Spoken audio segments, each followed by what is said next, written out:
years ago was a turning point in my life because I finally had everything I thought I needed to be fulfilled. And I still had this voice in my head saying I had to do more to be happy. And the more that I looked at my own suffering deeply, the more I saw it in every single person around us. We have trouble standing in lines. We're impatient with our own children. It's as if we all think the future holds the promise for our fulfillment. And I come from a scientific background, so I wanted to use that background to understand the real root and source of why there's so much suffering. And where it's led me has totally changed my views of the current scientific paradigm. But more importantly than that, it's changed my views on what it means to be a human being and to be alive. And so I want to share this theory with you, and it's way out there. So I ask you to have a critical but open mind for the next 14 minutes. Because you might not actually be what you think you are. So who am I? All right, I'm a human being and I'm 33 years old. But if you take a microscope and you look at any part of me, you see cells. And I'm a community of 50 trillion cells doing a magic dance. And you look at any one of those cells with an even closer microscope and you see 20 trillion atoms. And so I'm also a community of 1,000 trillion atoms. But when you look at those atoms really up close, they fade away, and all you see is energy. And 13.7 billion years ago, at the Big Bang, everything that we've ever found in the entire universe was one infinitesimal, undifferentiated, pure energy. All of us are energy. A human being is a very complex pattern of energy. So I stand here as a 33-year-old, basically motionless, but when you look up close at any single part of me, I'm moving the speed of light, and I'm the age of the universe. So the question for me is, I know this conceptually. Why don't we feel it? Why do we walk around and we're so sure that we're a human being all the time, and we never feel like we're energy because it sounds awesome? And I think the reason that we don't notice it is because we are so distracted by the human levels of our experience that we fail to notice what is always sitting beneath. And so I want to look at those distractions. Take 5 seconds and think about something that you're going to do tomorrow. So what you just did is something that, as far as we understand, no other organism in the entire universe can do. You just built an alternate reality inside your head. You just made a prediction about the future that has never happened in reality. All right, and this power for prediction, when you can compare alternate realities, allows you to plan for the future. And from agriculture to your retirement, this has changed the face of the planet. It's probably the most significant evolutionary step forward since walking upright. So I want to look at this tool in your head because your mind is a thought-generating machine to proliferate predictions about the future to guide and goal-orient your behavior. So what does this machine look like in all of our heads in 2011? So another experiment. Take 10 seconds and stop thinking.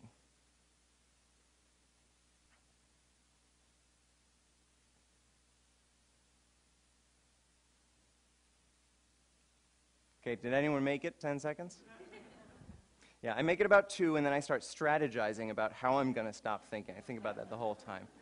All right, so what this means is you have such an evolutionarily advantageous tool that it's become completely compulsive. But you got to remember, no other organism does this at all. And the side effect of having the most evolutionarily advantageous tool in the entire universe sitting in your head is that you have no control over it. And when you have no control and you compulsively generate all these possible realities, you always compare them to where you are to try to goal-orient your behavior. And this creates an entirely new class of human suffering. Things like jealousy and regret about something that happened in the past and anxiety about your future. No other organism can feel. And so I want to understand if it's possible to totally eliminate those sources of suffering from humanity. This is just a brief list of all those possible sources of suffering. All right, in order to find out if it's possible to remove those sources, we have to take a kind of scientific, experimental, objective at ourselves. We have to take a look at all the layers of our own experience and try to be as objective as possible about them. This is amazingly difficult because we're so emotionally involved in our own lives. And as any of you know, if you go to a movie and you're emotionally involved, 2 minutes into it, you totally forget that you're at a movie. And the lights turn on at the end and you're shocked back into reality. So this is even more difficult because we have to look at our own movie, the movie inside our consciousness. So we're going to do 2 quick experiments, and this only will give you a taste of something that takes much longer to kind of understand the depth of. So the first one is your sight. From what we understand in physics, all light is a vibration of electromagnetic field. And none of those light waves intrinsically have any color. There's just a change in frequency.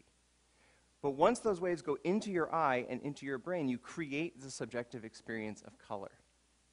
Now, what this means is that you all think that you're seeing me out here with a red shirt on. But this red only exists in your head, and so this entire picture you're seeing is happening inside your head, in a movie inside your consciousness.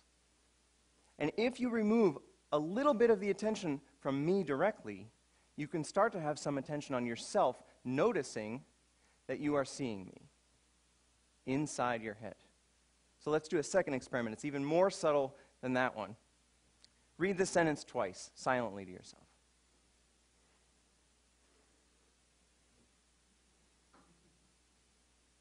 Okay, so it's weird, right?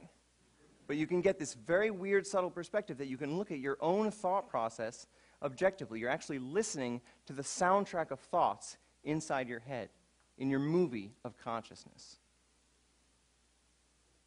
So imagine that I do this process for thousands of hours, and I just try to look as objectively as possible at my thoughts and my emotions and my perceptions, and even the way that my brain has modeled space and of time. The more that I pull attention away from the thoughts and the perceptions, the more I seem to notice myself noticing these things inside my consciousness.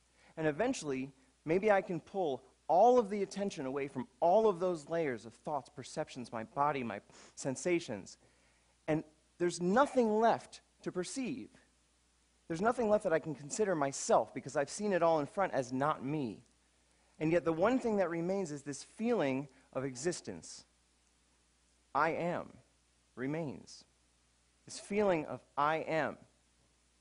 And what I find when I sit in that state is that what my identity is, whatever it is beyond perception. It cannot be perceived, but it is still experienced. And this I am is the root of our entire existence.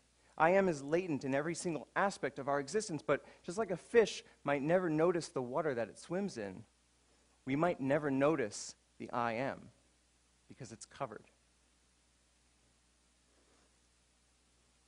I am is a completely empty experience. It's devoid of any content. And when I experience it directly on its own, there's the possibility for a realization. Maybe I'm not a human being that has consciousness. Maybe I'm consciousness that is shaped into a human being. And when I see this totally empty experience, there's no content, form, structure. There's not even a model of space and time that is generated in the mind. And we've seen those conditions before, 13.7 billion years ago, when the entire universe was an undifferentiated, pure energy. And so just maybe there's the potential to realize directly, I am that energy. I always have been that energy, and I always will be that energy. Einstein said that thoughts suffer from an optical illusion of consciousness. This illusion that there's a separate person inside an environment, when in reality there's just energy in motion everywhere. And just like an ocean is water in motion, we can call a certain part of that ocean a wave, but it gives us the illusion that the wave is a separate entity in the ocean. But a wave is not in the ocean, a wave is the ocean. And similarly, we might not be waves. Maybe we're the ocean. Maybe all of us are energy, and we can realize that directly.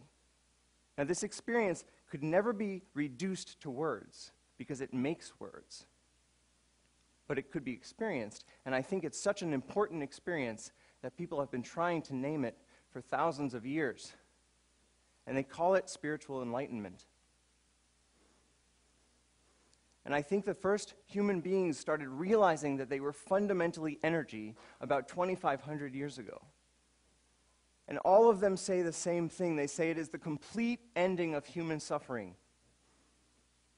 Well, of course it's the end of human suffering. All suffering is based on the illusory separation that there's an individual in the environment, that there's a person that has to survive, that this specific collection of 1,000 trillion atoms has to hold itself together.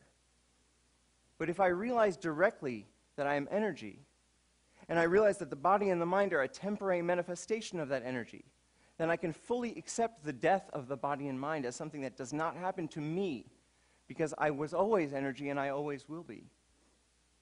And if I experience that directly, this voice in my head that tells me I have to do certain things in order to be fulfilled loses all of its power. At this very moment, I never have to listen to that voice again, and so everything in life becomes a game for fun, a play. And we've all experienced that, but it's very hard to remember because we were so young, and maybe we were at the beach building a sandcastle, and the entire world faded away because we were only building it to build it, and we weren't trying to get somewhere else. We hadn't even learned how to plan. And so the only moment that mattered to us was right now.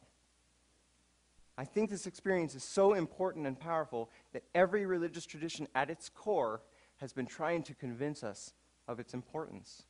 And if it's true, if the true end of all human psychological suffering is actually possible, it is the most important thing science could be studying.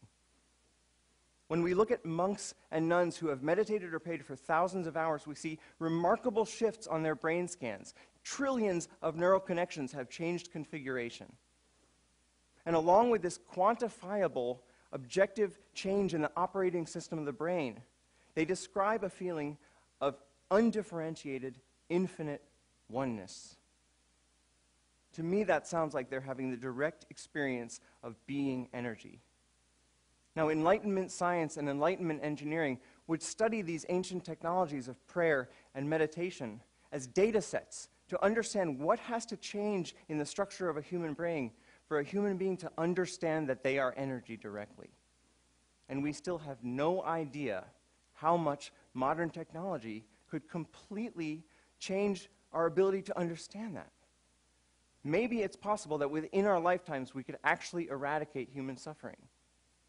And what would the world look like then if every single one of us felt complete, felt whole, and felt interconnected? When you let go of individual survival, all of your priorities change because you actually see the entire world as your body. You see the suffering of others as your own suffering, and you want to help. And what is the actual power of a human being to really benefit the world when they're able to put the priorities of the whole system in front of themselves, even if that means they have to die in the process? How many of us can do that right now? What if 7 billion of us did that? Maybe the one thing that keeps us from actually solving all of the other problems in the world is this persistent, flawed thought that we are separate from the world. And maybe it's time we change our minds. Thank you.